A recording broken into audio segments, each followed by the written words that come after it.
Ako si Maria at ito ang aking kwento.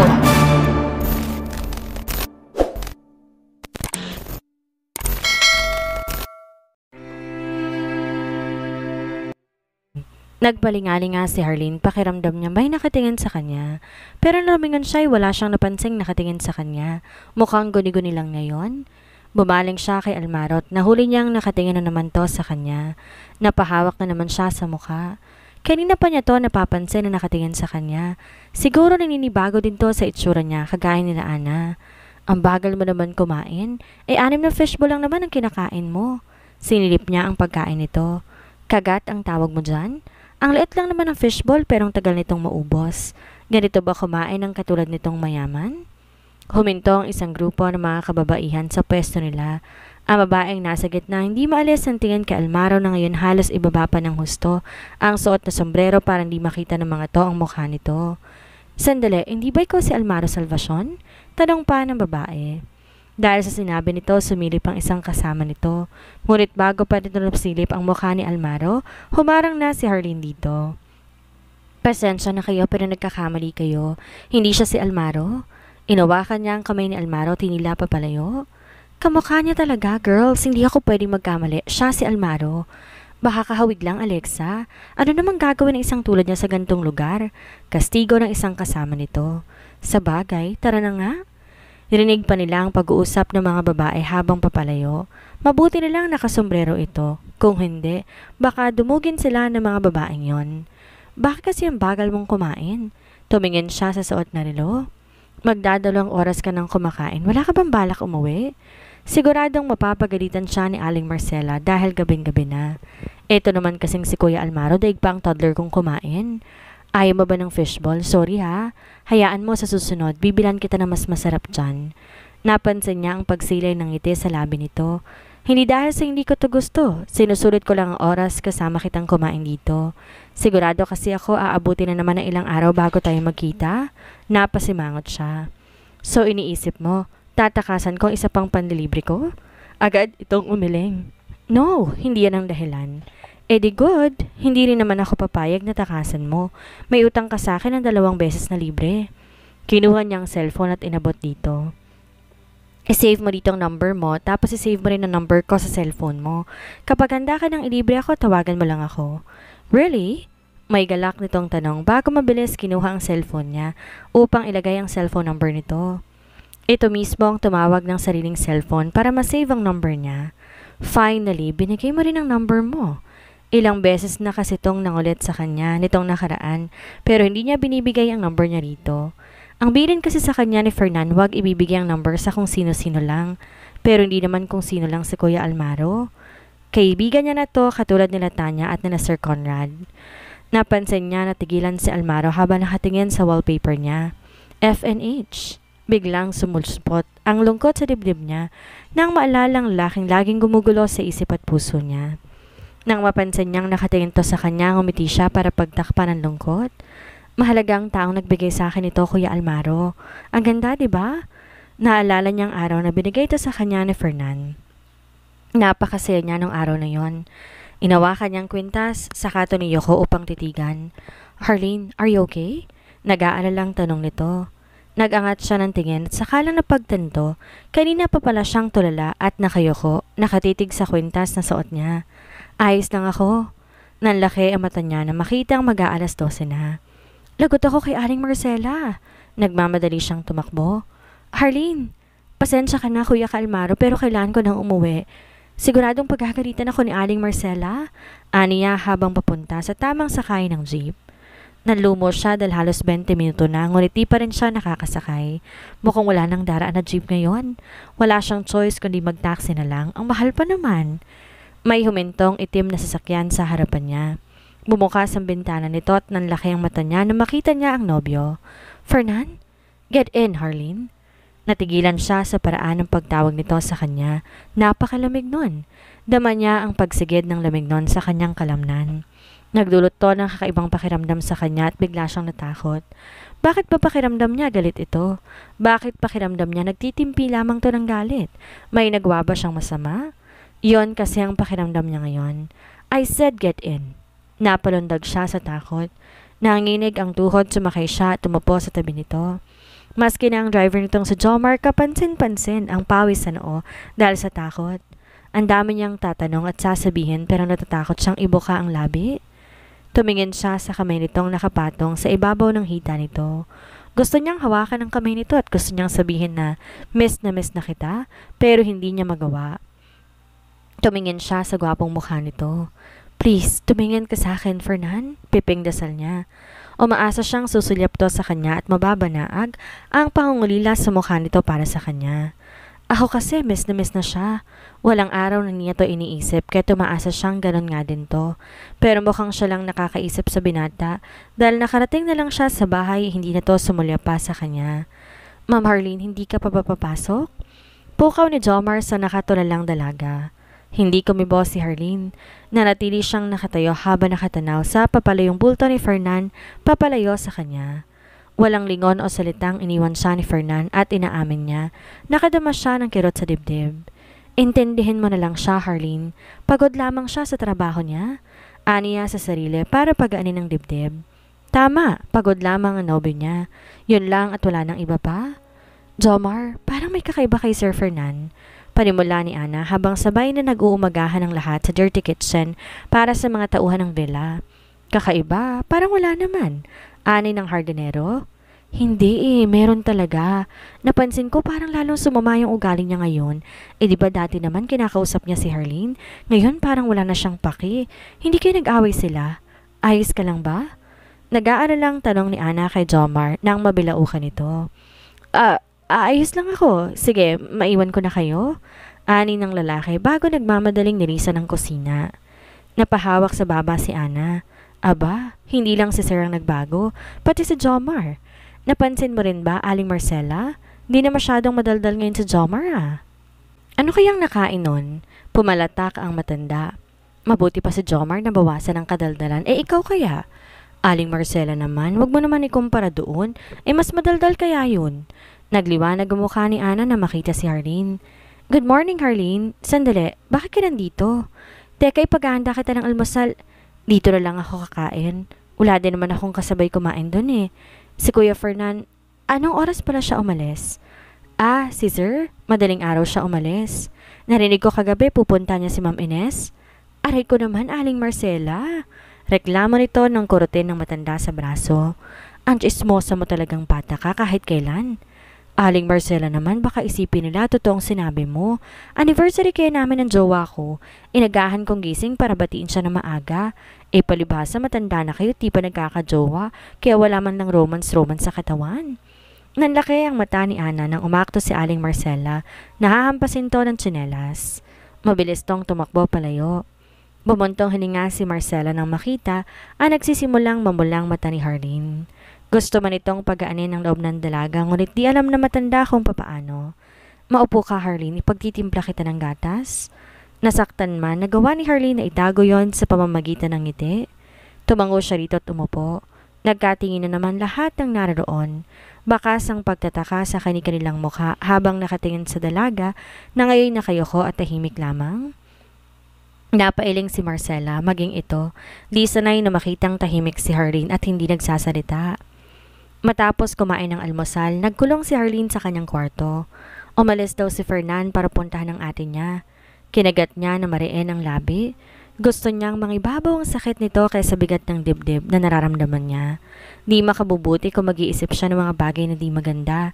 Tiyak may magandang rason si Fernan para puntahan to.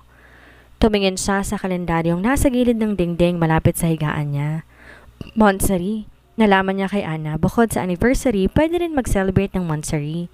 Selebrasyon daw kapag di pa umaabot ng taon ang relasyon. Plano niyang bumili ng regalo para kay Fernan ngayong araw, pero para siyang nawalan ng gana, lumabas ng kwarto niya.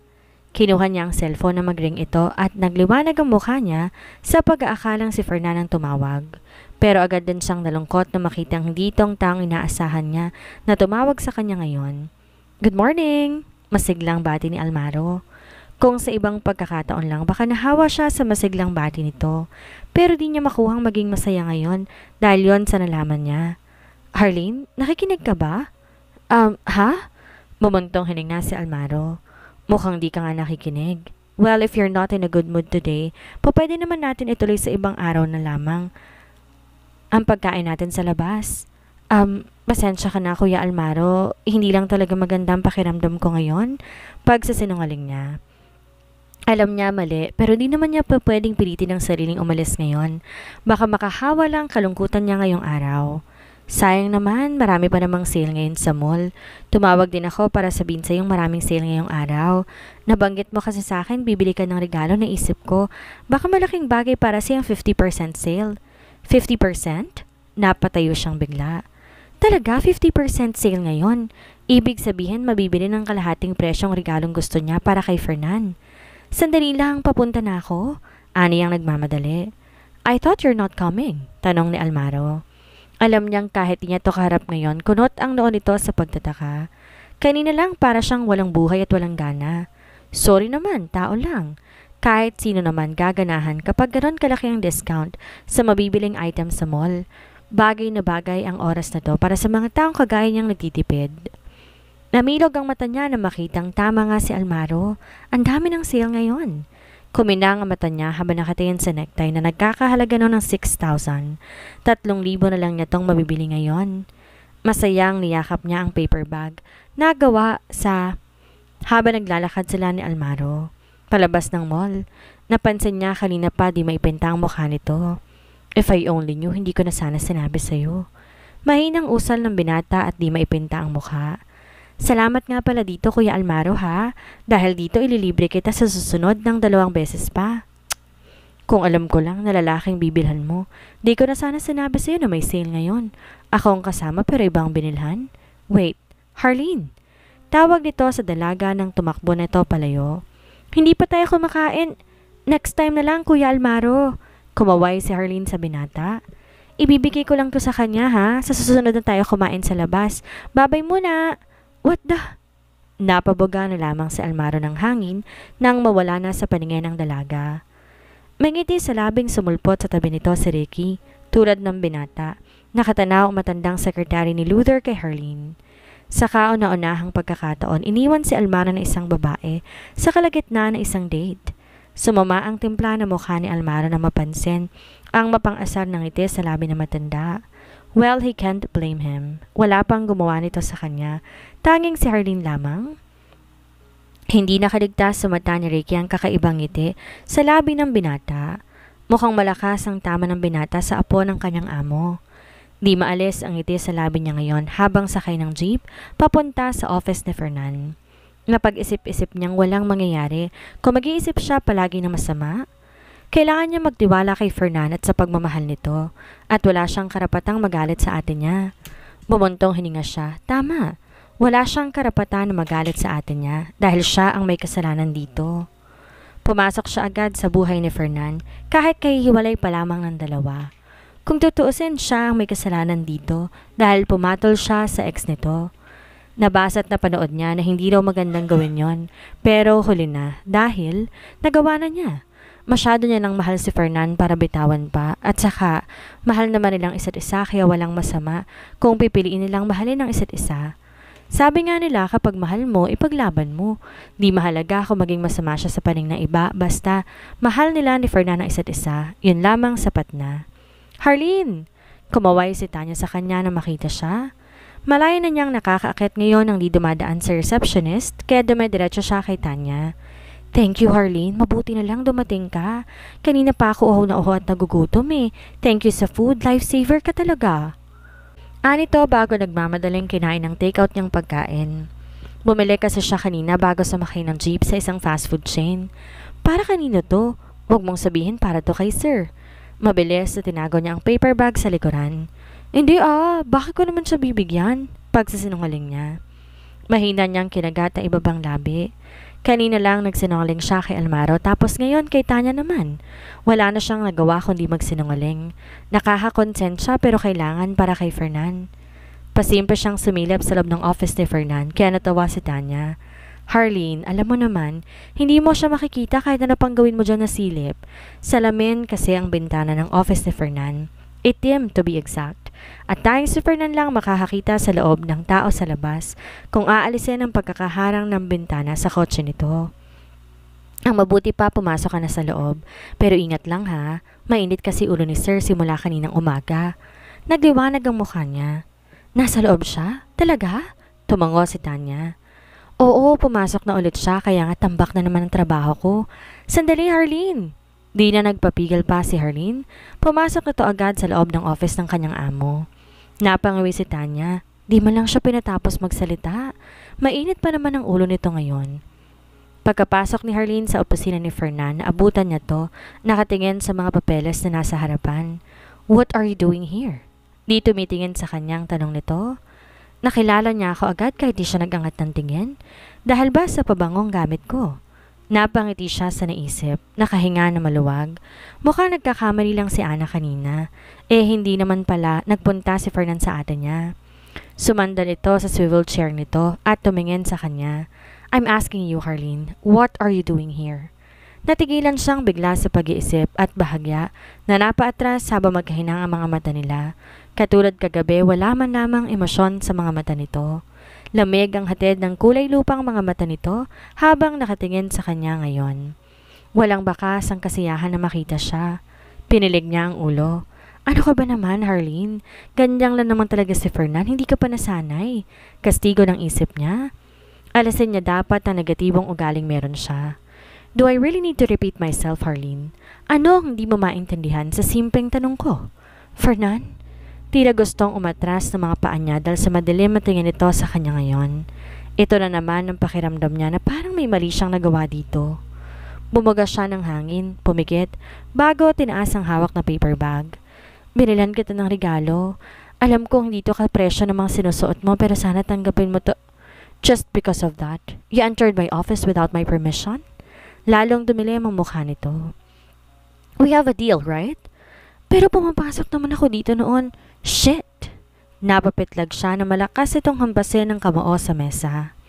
At lumaki naman ang ulo mo. Sa palagay mo, pwede mong gawin lahat ng gusto mo dahil ang gusto mo? You're wrong, Harleen. Alam mo pa rin dapat ang lugar mo. Fernan, get lost, Harleen. I'm busy. From now on, you're bound to came here in my office. Now go. Nakakaabala ka sa trabaho ko? Taboy nito sa kanya.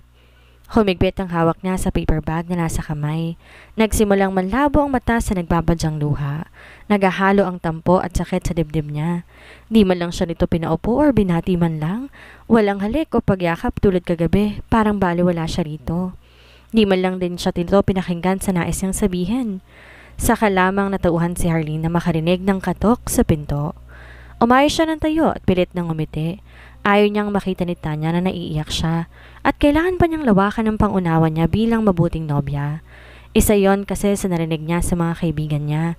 Kailangan daw matured ang babae para di iwan ang mga lalaki. Kailangan ng pangunawa bukod sa tiwala. Aalis na ako, Kuya Fernan. Pasensya na po sa abala. Bet-bet ang paper bag, nilisan niya agad ang opisina nito. Ramdam niya ang paninitig ni Tanya, ngunit hindi niya ito nilingon. Sir, narito po yung mga papeles galing sa Finance Department. Rinig niyang sabi ni Tanya. Tsaka lang siya nakahinga na makalabas ng opisina. Ngayon lang niya napansin, hindi pala siya humihinga palabas ng office ni Fernan dahil sa pagpipigil na wag umiyak. Miss, ayos ka lang ba? Namumutla ka o maupo ka muna. Saka siya natauhan ng biglang may lumapit sa kanya at nagtanong. Nilibot niya ng tingin ng paligid. Nasa gitna pala siya ng daan, nakatayo. Basa ang pisngi sa dami ng luhang umaagos dito. Kanina pa pala siya dito sa gitna ng daan habang umiiyak. Ang babaeng lumapit, isang street sweeper sa daan. Halatang naaawa at nag-aalala. Ayos lang po. Nagmamadaling lumakad siya, tumawid sa kalsada. Akala niya kaya niyang hindi umiyak, pero hindi pala. Sa sobrang sama ng loob niya, kusa nang tumutulo ang luha niya. Sinusubukan niya na maging maunawain, pero mahirap pala. Kinagat niya na mariin ang labi niya at gusto niyang pigirin ang sarili na wag umiyak, pero ang hirap. Kusa itong dumadaloy sa pisngi niya. Pagkababa ng jeep, bumaba siya sa tapat ng isang parke. Di siya po pwedeng umuwi ng gantong lagay. Ayaw niya na makita siya ni Aling Marcela sa ganitong kalagayan. Natatakot kang sabihin niya na tama siya. Kastigo ng isip niya? Oo, marahil yun nga ang dahilan. Ayaw niya na maragdagan ng hindi magandang impresyon nito sa nobyo niya. Napahinto siya sa paghakpang na makita isang matanda. Nahihirapang maglakad gamit ang walker nito. Bakit mukha tong pamilyar? Nagkita na ba kami noon? Kesa mag-isip pa ng kung ano-ano, nilapitan na lang siya nito at inalalayan. Nakita niya paano gumuhit ang ngiti sa nanunuyo at namumutla nitong labi. Salamat, iha. Pasalamat ito na makaupo sa isang bench na naroon. Nasaan pong bantay mo? Di dapat kayo naglalakad na walang kasama lalo na't ganitong kalagayan ninyo? Pangaral niya rito matapos ilagay ang walker sa tabi nito. Alam ko, iha. Ngunit di ko mapigilan na sariling hindi puntahan at makitang aking apo. Puno ng pangungulila ang mga matang sambit nito habang nakangiti at nakatingin sa kanya. Bakas ang labis na kasiyahan sa kalubot nitong mukha. Ibig sabihin po, mag-isa ka lang talagang naririto? Nagpalingalinga siya at wala siyang nakitang ibang tao bukod sa kanilang dalawa. Mukhang tamang sinabi niya, mag-isa nga lang yata talaga to. Malungkot ka ba? Natigilan si Harleen. Sinamantala yon na matanda at nagpatuloy sa pagsasalita. Puno ng kalungkutan ng mga mata mo, iha, hindi bagay sa napakagandang mong mukha. Humawak si Harleen sa pisngi.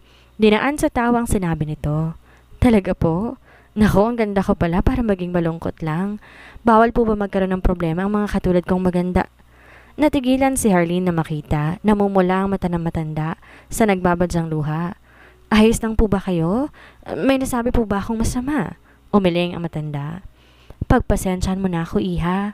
Bigla ko lamang kasing naalala ang aking anak. Tumanaw to sa kawalan na puno ng kalungkutan ng mga mata. Tandang-tanda ko pa noon ang kalungkutan sa kanyang mga mata ng araw na hindi ko siya paniwalaan at labis kong pinagsisisihan yon hanggang ngayon. Nakikita ni Harleen ang sakit sa mga mata nito habang inaalala nitong nakaraan. Mukhang katulad niya mabigat din ang dibdib nito.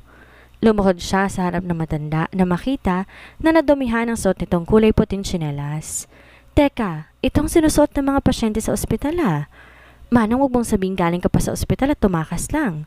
Mukhang tama siya dahil ngumiti lang to sa kanya.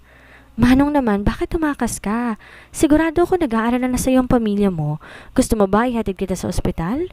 Ang pag-aalala ni Harleen, ang paraan nito ng pagsasalita, ang lambing sa mabini nitong tinig, ang lahat ng iyon, nagpapaalala kay Luther sa kanyang namayapang anak na si Harley. Walang dudang anak nga ito ng kanyang anak. Naku po, Manong, bakit ka umiiyak? Di malaman ni Harleen ang gagawin nang bigla, tumulo na ang luha ng matanda. Hindi kaya may masakit dito? Lalo naman nataranta ang dalaga sa naisip. Kailangan niya tong madala agad sa ospital. Sandali po, tatawag ako ng tulong. Dito ka lang po muna.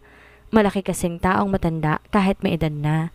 Di naman niya to kayang buhatin. Baka mamaya siya patong mauna sa ospital sa kabigatan nito. Nagmamadali siyang tumakbo para humingi ng saklolo. Namilog ang mata niya na mapansin ang pamilyar na bulto sa kalayuan. Find him immediately. Sigurado ako narito lang siya sa paligid. Hanapin siya at ibalik sa ospital. Dinig niyang sabi nito sa mga kalalakihang kasama. Shit!